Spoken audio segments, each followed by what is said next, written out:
30th floor. 12 chairs, 12 investors.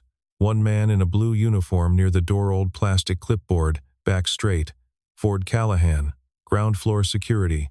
Contract hire. Nadia Mercer glanced at him once, turned back to her guests, voice flat.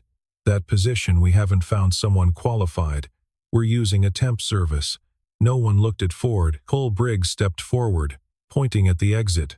4 seconds, Cole hit the floor.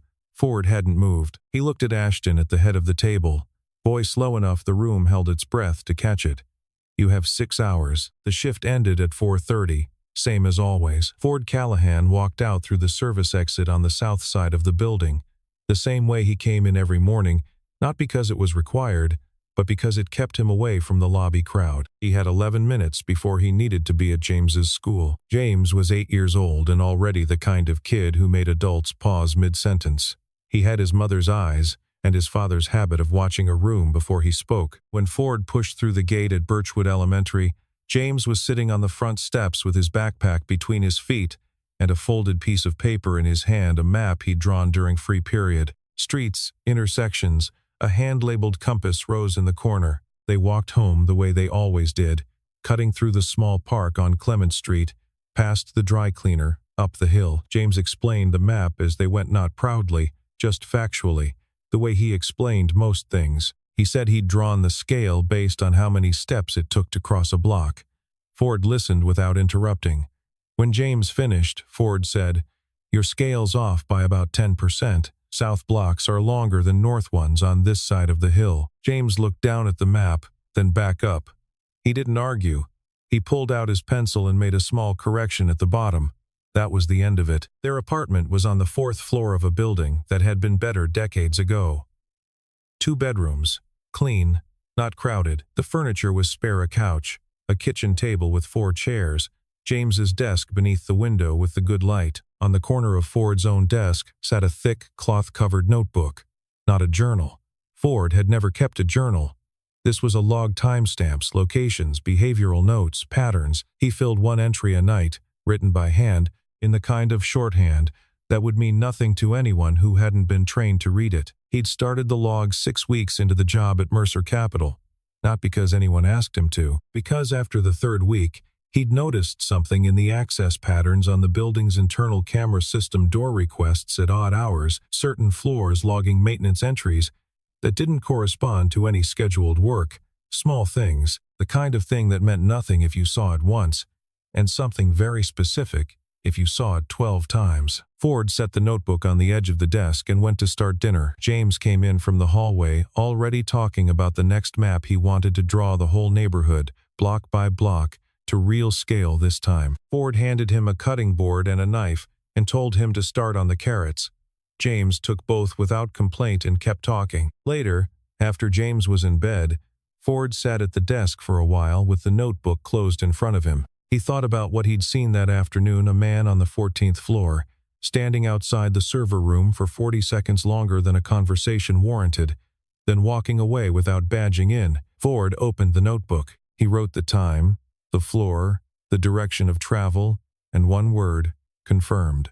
Then he closed it and went to bed. Mercer Capital occupied the top 9 floors of a glass tower in downtown San Francisco, and it ran the way Nadia Mercer ran everything: precisely, without sentiment, and slightly faster than most people were comfortable with. She'd taken over as CEO 3 years ago at 36 months after her father's first stroke, and she hadn't slowed down long enough to let anyone question whether she belonged there. By most measures, she didn't need to. The fund had grown by 31% in her first 2 years.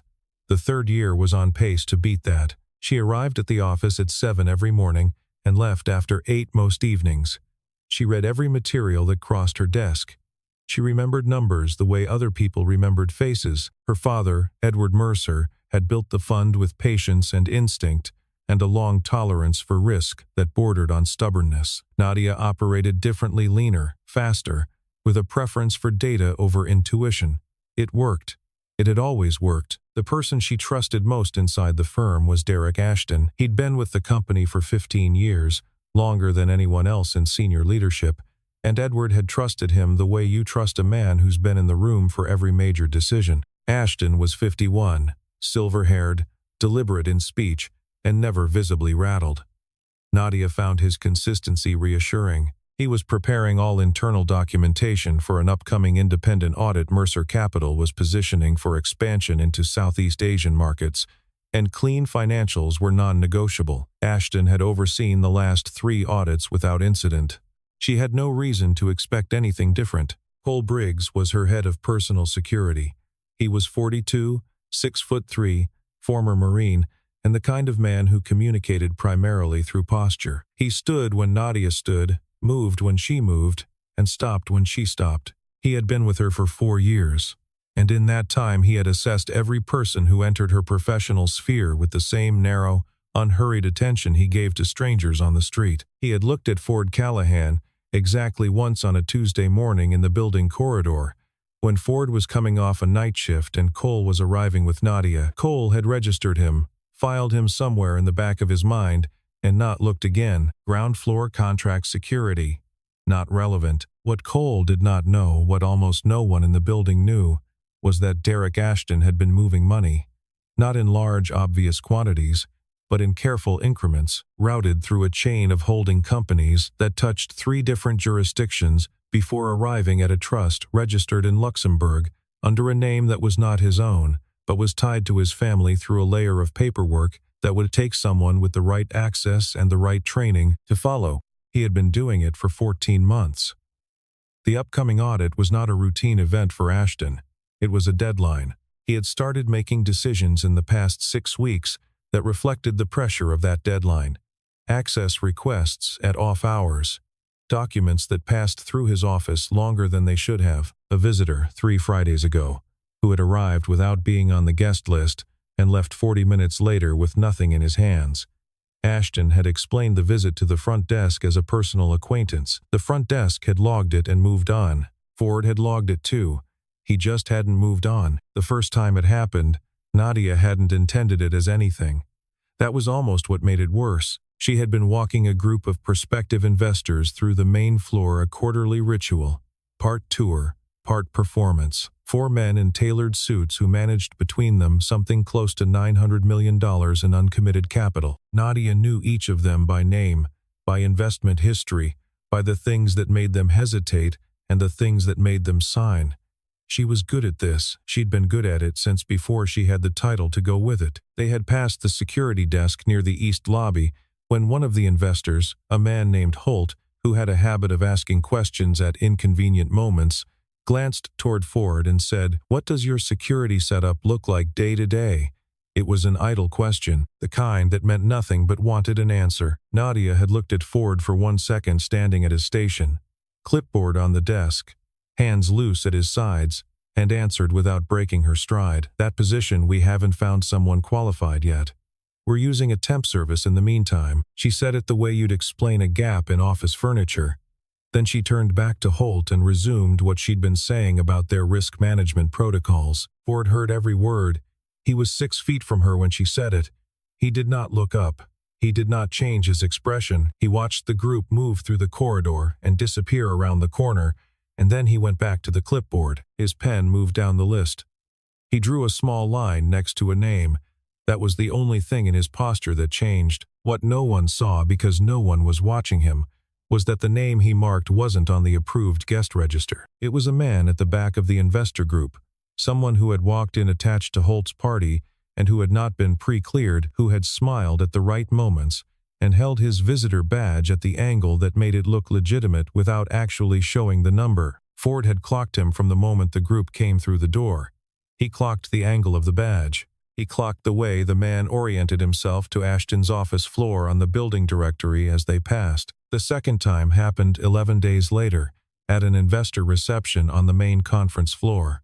Ford was posted near the side entrance, standard positioning for an event of that size. A man arrived at the door who was not in the system. He was well-dressed, easy in his manner, and said that Ashton had arranged his invitation personally. Ford asked him to wait and began checking the supplemental list. Nadia came through the corridor with a cluster of guests. She saw Ford holding the man at the door and stopped. Her expression didn't shift, but her voice had an edge to it that cut clean as a line through quiet water.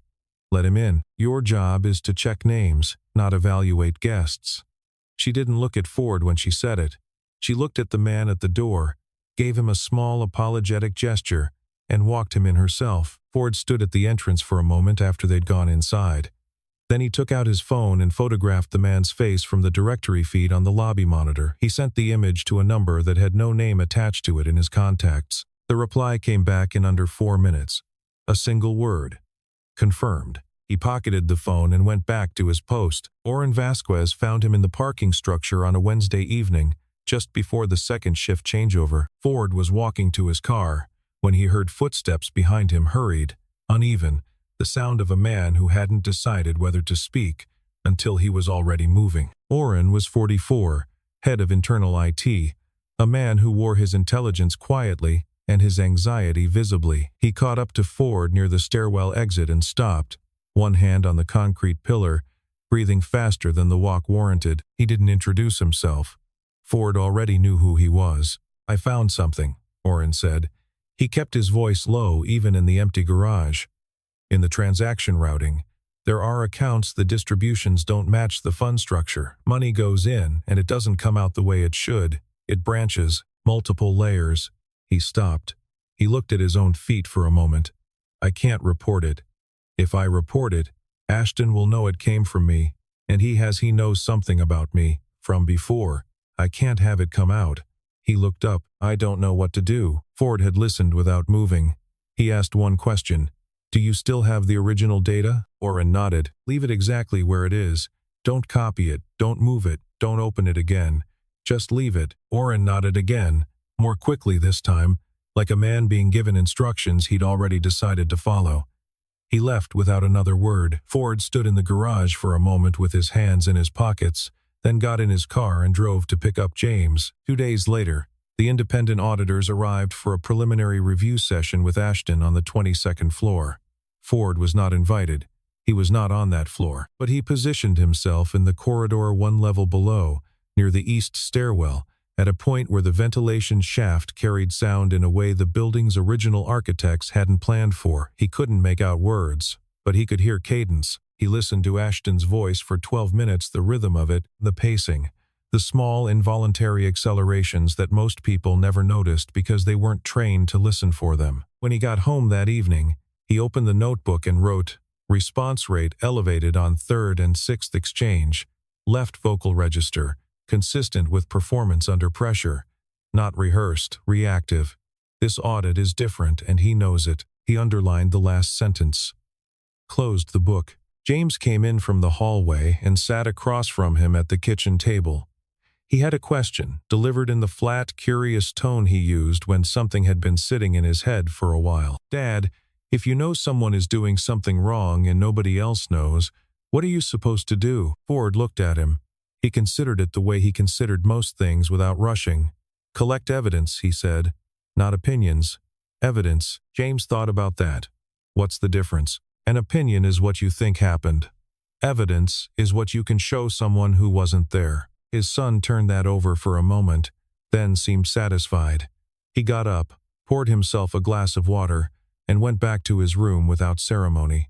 Ford stayed at the table. Outside the window, the city held its low, constant hum. He sat with the notebook closed under one hand, not reading it, not writing in it, just thinking about how much time he had left before Ashton realized someone in the building was paying attention to things no one was supposed to notice. He figured 2 weeks, maybe less. He was wrong by 4 days, and that gap was going to matter. It happened on a Thursday night, 11 days before the formal audit was scheduled to begin. Ford was the only security staff on the floor by 9:15. The evening shift had ended, the overnight contractor hadn't arrived yet, and the building was quiet in the particular way that large buildings get quiet, not silent, but emptied of its usual human texture. He was in the ground floor monitoring station when the secondary alert board registered an anomaly on the 14th floor.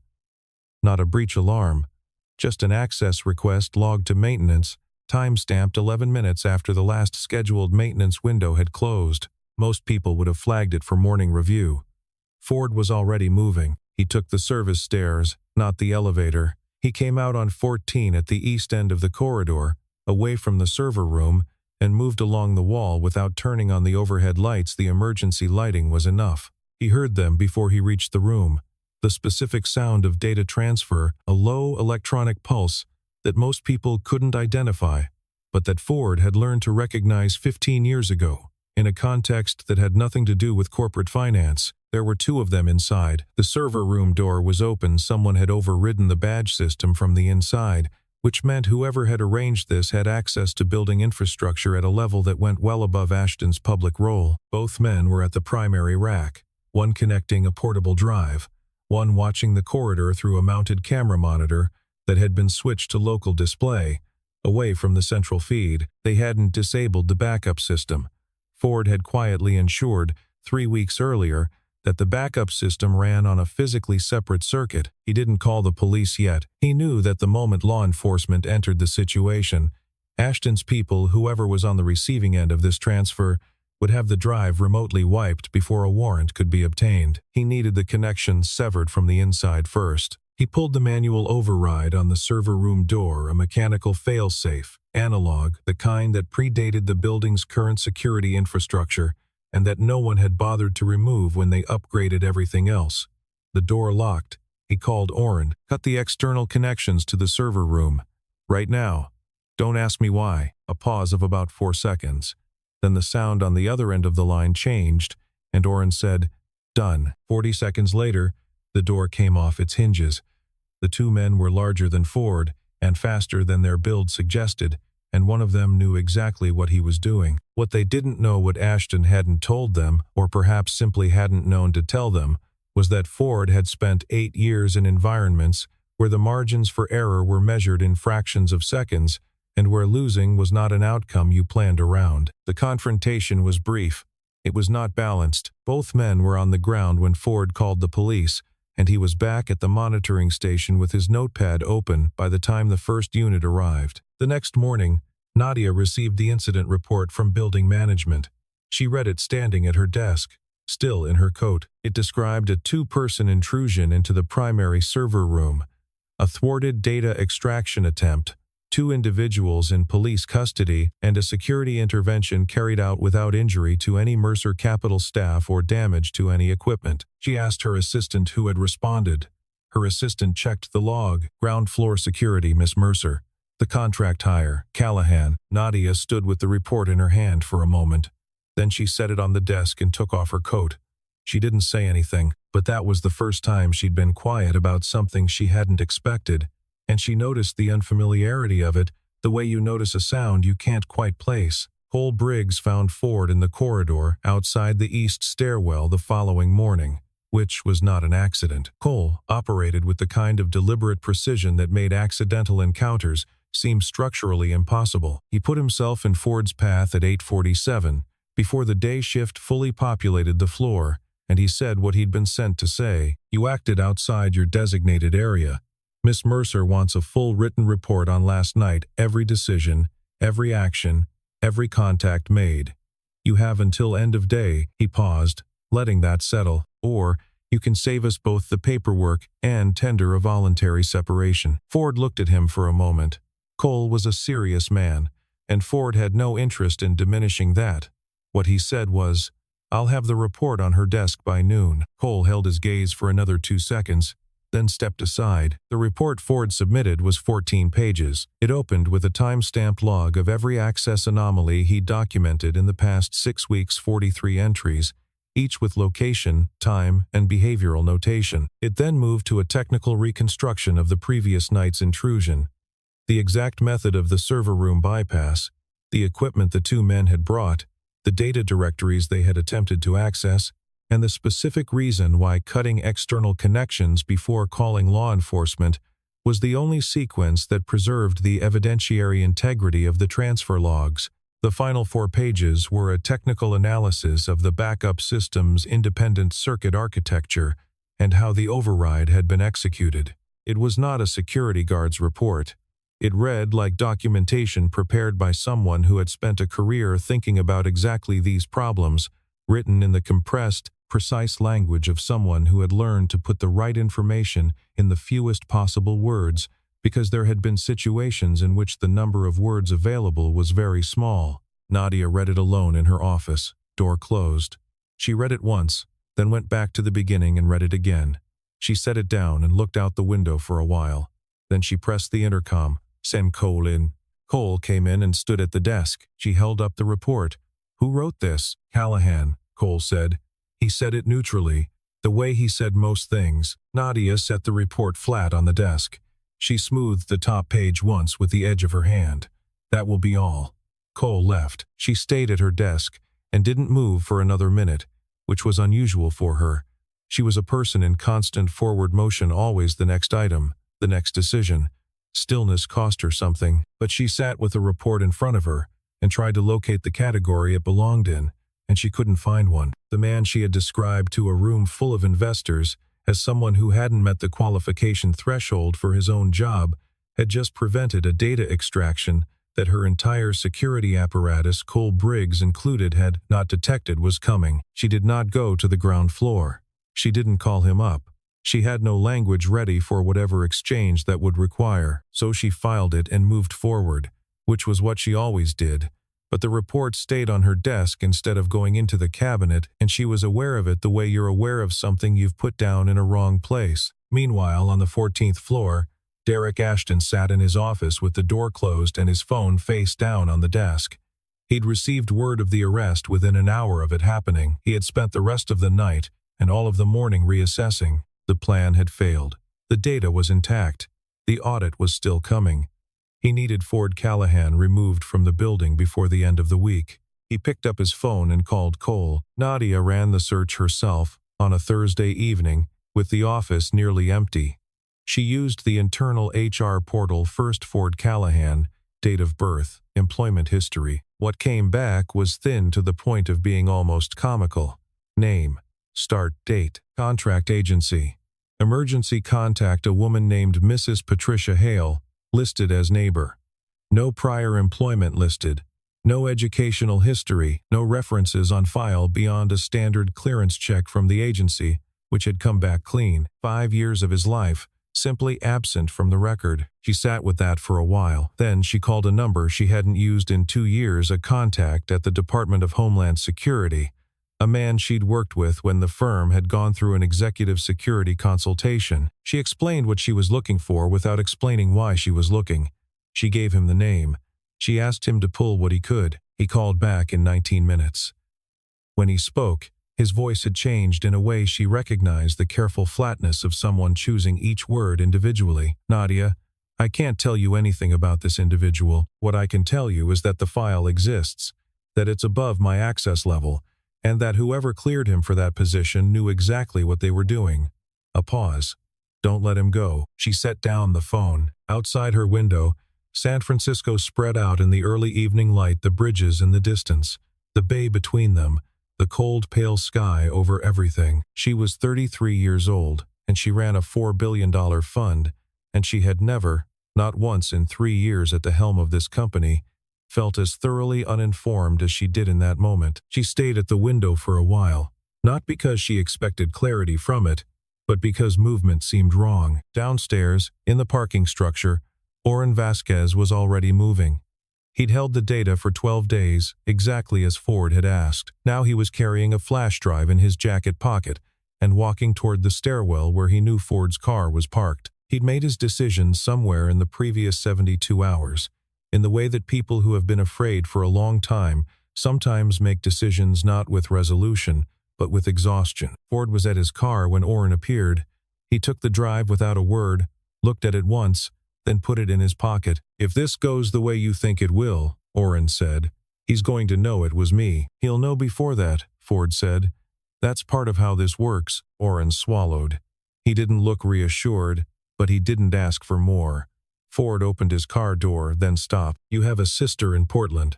Married, 2 kids, works in health administration." Ford said it without looking at him. "Make sure she knows you might be visiting soon." Oren stared at him.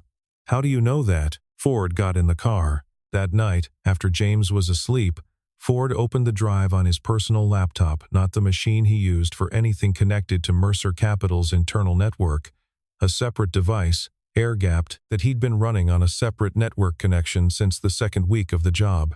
He worked through the files for 2 hours.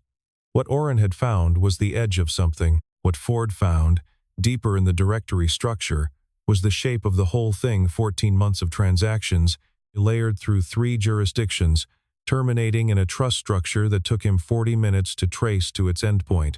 He wrote one entry in the notebook when he was done. Account confirmed. Structure intact. Ready. He closed everything, washed his face, and went to bed. Tomorrow was going to require him to be very precise and very patient, and he had learned a long time ago that both of those things required sleep. Ashton made his move on a Friday morning, which Ford had anticipated, though he hadn't been certain of the timing. What he hadn't anticipated was the venue, the 30th floor conference room, fully arranged. 12 investors plus Ashton at the head of the table and Nadia at the other end, midway through a quarterly review meeting that had been on the calendar for 3 weeks. He also hadn't anticipated that Ashton would use Nadia's own words to do it. Ford had been called up to the 30th floor at 9:40 by a message from Ashton's assistant, a request framed as a security briefing, vague enough that Ford had come prepared for a range of scenarios. He'd been wrong about which one. When he stepped through the conference room door, the full room turned. Ashton was already speaking. "I want to address a situation directly." He kept his voice measured, the voice of a man managing a difficult but necessary process. "There have been some concerns about the conduct of our contract security staff. As of this morning, I'm terminating that contract, effective immediately, on grounds of scope violation." He looked at Ford with the expression of a man who had practiced exactly how much regret to put in his eyes. "That position, we haven't found someone qualified yet. We're using a temp service in the meantime." The same words, Nadia's words, the first time in the lobby, used again now, deliberately, like a key in a lock, dismissing him in front of the same investors she'd first dismissed him in front of, completing the pattern. Nadia, at the far end of the table, went very still. Cole Briggs stepped forward from his position by the wall. He moved toward Ford with a hand extended toward the door, the professional gesture of a man performing an escort, not a threat, just direction, just the exit. Ford looked at Cole. Something in his expression shifted, not much, and not in a way that telegraphed what was coming. He said quietly, "Step back." Cole did not step back. 4 seconds. There was no warning, no escalation, no exchange that gave the room time to process what it was watching. Cole Briggs, 6'3", 220 pounds, 4 years, as the most trusted person in Nadia Mercer's immediate orbit, was on the floor. He landed without theatrics, the way a large object lands when it has been moved by someone who knew exactly where they wanted it to go. He was not unconscious. He was simply finished. No one in the room made a sound. Ford did not look at Cole. He did not look at the investors. He did not look at Nadia.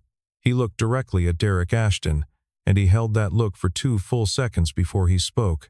When he spoke, it was at the volume of a normal conversation, which was why it filled the room completely. "You have 6 hours to decide who hears your story first, your attorney or the SEC." The silence that followed was of a specific quality, not the silence of people who had nothing to say, but the silence of people who understood that whatever they said next would be measured against what they'd just witnessed, and none of them were ready for that comparison. Ashton's face had not changed.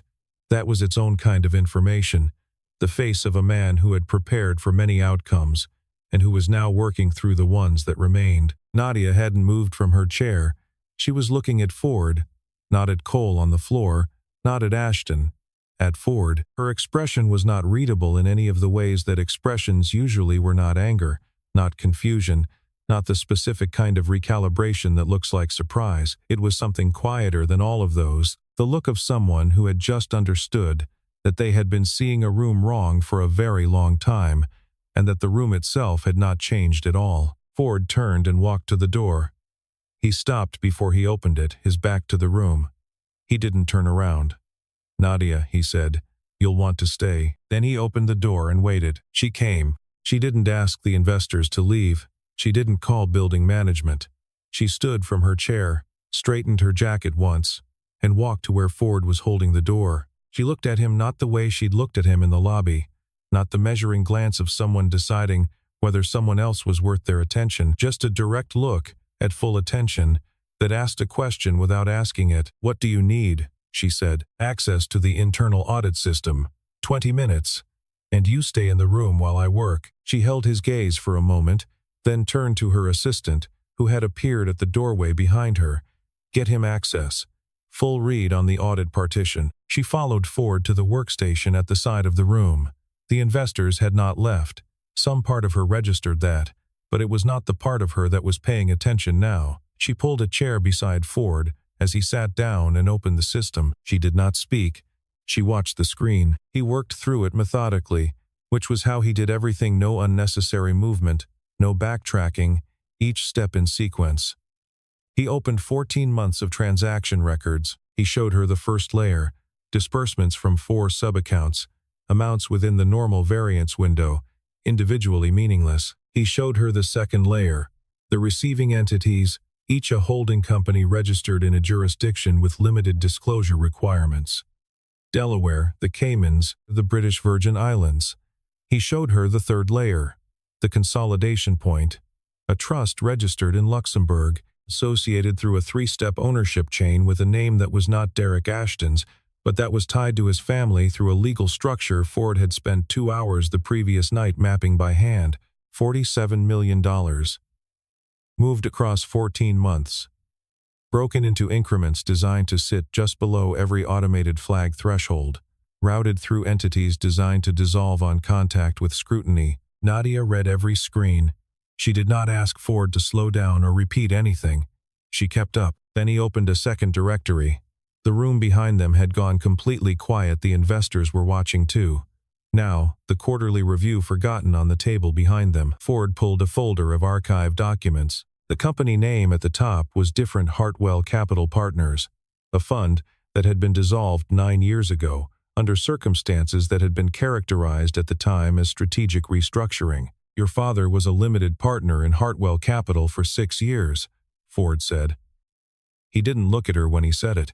He kept his eyes on the screen. The same pattern appears in Hartwell's records for the 3 years before it was wound down. Same account structure, same jurisdictions, same increment sizing.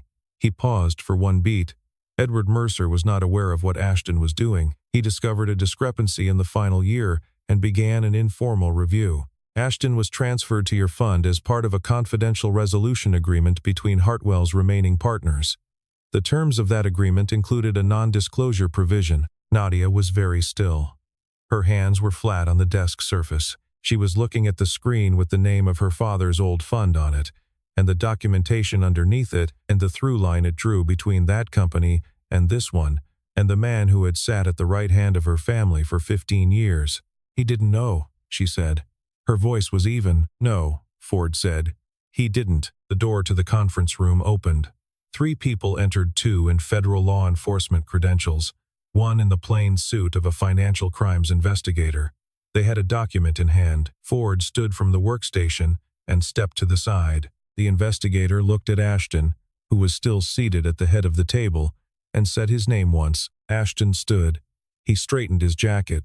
He did not look at Nadia. He walked to the door between the 2 agents with the careful posture of a man who had spent his life performing composure and had decided that now was not the time to stop. Cole Briggs was on his feet again. He watched Ashton go. Then he looked at Ford, and something passed between them that didn't require words, the acknowledgement of 2 men who understood physical situations from the inside and who had arrived at the same conclusion through different routes. Cole nodded once. Ford nodded back. The investors left. The federal team secured the room. The assistants cleared the floor. By 6:15, the 30th floor of Mercer Capital was empty except for Nadia and Ford, standing at the windows on the east side of the building, the city going amber below them in the late afternoon light. She spoke first, which surprised her. She hadn't planned to. "The lobby. When I said what I said in front of Holt and his group. She didn't dress it up or position it. I owe you an apology for that." Ford was quiet for a moment. "I heard you. It wasn't forgiveness. And it wasn't deflection. It was a receipt, the acknowledgement that the words had landed, and that he was not going to pretend otherwise. Something about the precision of it was harder to absorb than a simple acceptance would have been. "Why didn't you say anything?" she asked. Either time. He thought about it. Outside, a plane crossed the bay in a long arc. "I wasn't here to be believed," he said. "I was here to finish the job." She turned to look at him. he was still watching the window. In profile, with the city light behind him, he looked exactly like what he was, a man who had learned to stand in rooms that didn't know what to do with him and had stopped requiring them to figure it out. "Are you going back?" she asked. She meant the work, the kind that didn't show up in HR records. "I don't know yet," he said. Honest. She found she preferred it to a cleaner answer. They stood like that for another moment, not closing a distance, not opening one, just standing in the same space with the same view. Across the city, in the small park 2 blocks from their building, James Callahan sat on a bench with a piece of paper on his knee, a new map. He'd been working on it since school let out, 6 blocks in all directions from home, drawn to what he'd calculated was real scale, using his own stride count and the number he'd looked up for average step length at his age. Compass rose in the upper right corner, properly oriented. He'd checked it twice against the building shadows. When Ford came through the park gate, James held up the map. "I fixed the scale, all of it." Ford sat beside him and took the paper. He studied it the way he looked at anything he was actually looking at. He ran a thumb along one street. "Clement's still a little long," he said. James leaned over to look. He made the face not quite frustration, not quite concentration. He took the paper back, pulled his pencil, erased, measured with his thumbnail against the edge, and redrew the line. He held it up again. Ford looked at it. "Better." James folded the map carefully along its existing creases and put it in the front pocket of his backpack. He stood, shouldered the pack, and zipped it with the finality of someone done with a thing that needed doing. Ford stood too. They walked home the way they always did. No hurry. Past the dry cleaner, up the hill. James talked about the next version, the whole neighborhood maybe. Ford listened. He didn't say much. Ford Callahan had never needed anyone to know who he was. James already knew. That had always been enough.